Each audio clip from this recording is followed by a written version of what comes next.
Ama Merna. Ayan.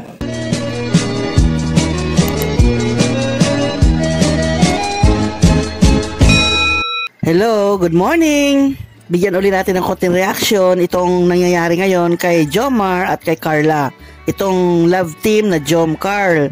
Alam nyo mga kalingap, itong Jom Carl ay talagang sikat na nga. At talagang ito yung inaabangan ng maraming mga viewers na nagpapakilig o nagbibigay ng good vibes sa kanila. Maging sa akin din o sa ating lahat. Inaabang-abangan po natin talaga yan. Kasi ito yung sikat ngayon, ito yung trending ngayon na love team kay Jomar at kay Carla. Itong huli nga mga kalingap ay napansin ko nga na talagang lumalalim yung pagsasamahan ng dalawa. Kung noong una ay si Carla, medyo nahihiya kay Jomar, naiilang siya pag may tinatanong si Jomar o pag may sinasabi si Jomar sa kanya, naiilang siya o tumatakbo siya, nagtatago siya, nagtatakip siya ng mukha dahil nga hindi siya sanay. Napakabata pa kasi ni Carla, 17 years old pa lang siya. At syempre hindi pa siya sanay sa ganyang pakikihalubilo sa mga tao, lalo na sa mga lalaki, di ba? At lalo na itong nangyayari ngayon na silang dalawa ay pinaglalove team sa isa't isa. Kaya si Carla ay nahihiya sa kanyang sarili o nahihiya sa mga nangyayari.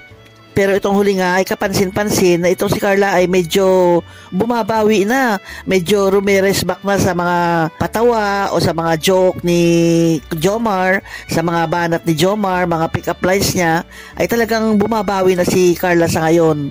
Ang tanong ko nga, kagaya sa thumbnail ko nga, na si Jomar ba ay bad influence nga ba kay Carla? Or good influence siya? Panoorin po natin ito. Oh, alis ka muna dyan, Arjun. Bira. Ito. Ayan, kunin ko lang ha. Ito, may regalo ko sa'yo. Ito, bibigay ko sa'yo. Regalo. Sige, buksan mo. Sige po, buksan mo po. Ako ulit? Ikaw na lang. Sige na po, ikaw na lang. Ikaw na lang. Sige na. Ayun na po. Ha? Na-set up po kayo. Sa'yo talaga. Para sa'yo po talaga yan. Sakit talaga? Opo. Seryoso nga ni? Opo. Sige na, buksan mo po. Tapos, may kasing letter, kuya. Sige na, buksan mo po. Sakit talaga to? Pambira, isa-surprise na kita eh. Ano ba to? Alam niyo ba to mga bro? Oo, di ko rin alam. O, di rin alam ni Kalinga Prab. Sa akin pala to. Ano kaya to? Ah, okay. Ay, ang sweet! Uy, ang sweet! Grabe! Kalinga Prab, oh. Carla! Tingnan mo naman. Ay, grabe, Team Jomar. Team Lutang? Team Lutang! Kupang leader nito eh. Alam mo ba? Kilala mo yan? Salamat po. Team Lutang. Ay, may nakarol yung may nakarol yung pang... May mga chocolate at nakarol yung pera. Tapos chocolate. Pero! Grabe, oh. Effort po.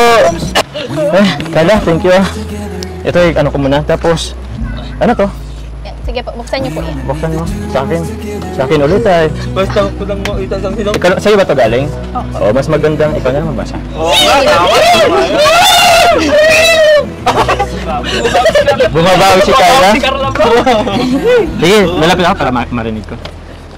Congratulations for your 60k subscriber. You have influenced my life in ways I can't even begin to express.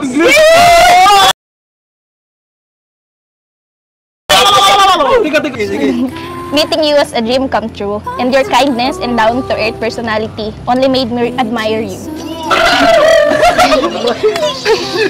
Thank you for always there for me. As you said, you don't want me to call you Kuya or Tito Jomar. And now, I made up myself, I can call you Best. Because you are the best thing that happened into my life.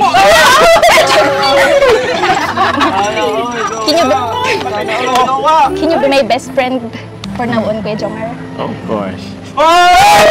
Yes! Best friend na sila! Ayan nga si Carla ay nai-influensyahan na nga ni Jomar. Kapansin-pansin nga na si Carla talaga ay medyo napapalapit na rin kay Jomar. At good influence naman si Jomar sa kanya.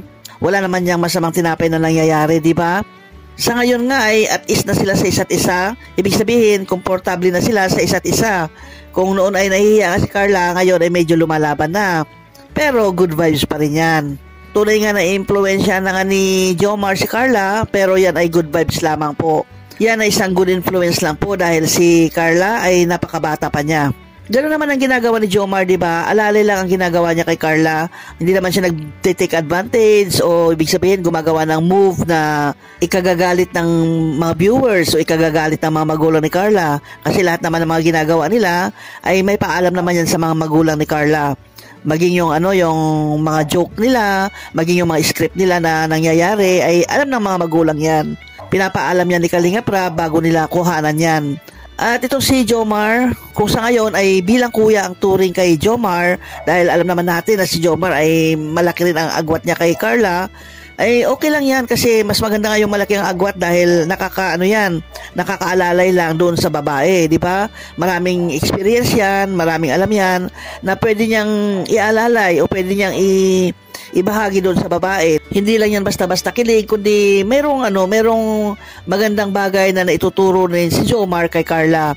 Kung kuya ang turing ni Carla kay Jomar sa ngayon, ganoon talaga kasi si Carla ay siyang panganay sa kanila. Siyempre naghahanap din siya ng kuya, di ba? At yung pag-aalalay ni Jomar sa kanya ay baliwala lang yon. Hindi natin bibigyan ng mali siya yon, bagamat nakakakilig o nagbibigay ng kilig sa atin, pero yan ay walang mali siya sa kanilang dalawa. Walang mali siya kay Jomar, ganon. Hindi din nagtitake advantage si Jomar kay Carla. Kagaya nung nandun sila sa Baguio, siyempre umaalalay si Jomar kay Carla. Kung mapapansin niyo sa video ni Kalinga Prab na may mga eksena doon na si Jomar ay umaalalay kay Carla, humahawak kay Carla, umaakbay kay Carla. Na hindi yun namamalayan o hindi yun scripted. Kasi bilang kuya nga, yan talagang function niya na siyempre magkakasama kayo o mayroong mang madaanan o mahirap na daanan, nandyan siya na umaalalay kay Carla. Dito nga sa huling pagdalaw nila, nako. Can you be my best friend for now on, Kuya Jomar? Of course. Yes! Best friend na sila! Ano sunod na best friends? Ano? Thank you, Carla. Medyo, ay nako. Grabe, sobrang effort. And Kung kuya man yung turing sa ngayon, mali natin kung ma-develop yan. Kasi alam naman natin na si Jomar ay nabanggit nga niya na medyo kursunada rin niya si Carla dahil family-oriented niya si Carla. Mali natin, si Carla din ay may konting pagtingin din kay Jomar. Kaya pag tumagal, kung ma-develop man yan, ay okay lang yon kasi si Carla mag-18 na rin itong January. Marami namang pumapabor sa kanilang love team o marami namang pumapabor sa kanilang samahan. Kaya kung 18 na si Carla, ayan, palagay ko si Jomar ay gagawa ng next move yan. Kasi ngayon mararamdaman mo si Jomar medyo may pagtingin na talaga siya ng gusto kay Carla. Pero kung ganun man ang mangyari na kung sila ay magkatuluyan sa susunod na mga panahon sa pag-18 na ni Carla, pag lumalim pa yung kanilang samahan, ay okay lang naman yun. Basta importante lang na sana si Carla ay hindi magbabago. Si Carla kung paano siya nakilala ng Kalingap ay maging ganun pa rin siya. Ipakita niya yung kanyang pagiging mabait niya, pakita niya yung pagiging malambing niya dito sa Kalingap. Kaya baka na lang natin sila at lagi panuorin kung ano yung mga susunod na mangyari sa kanila. Kung kuya man sa ngayon, tapos sa susunod ay sila na, ay tingnan natin yan. Panahon na lamang ang makakapagsabi niyan na lagi nating abangan at lagi nating papanoorin ang kanilang mga videos. At supportan din natin yung love team nila, yung love team ng Jom Carl. Okay, hanggang dito na lamang. Salamat muli sa inyong panonood. Hanggang sa muli. Bye-bye!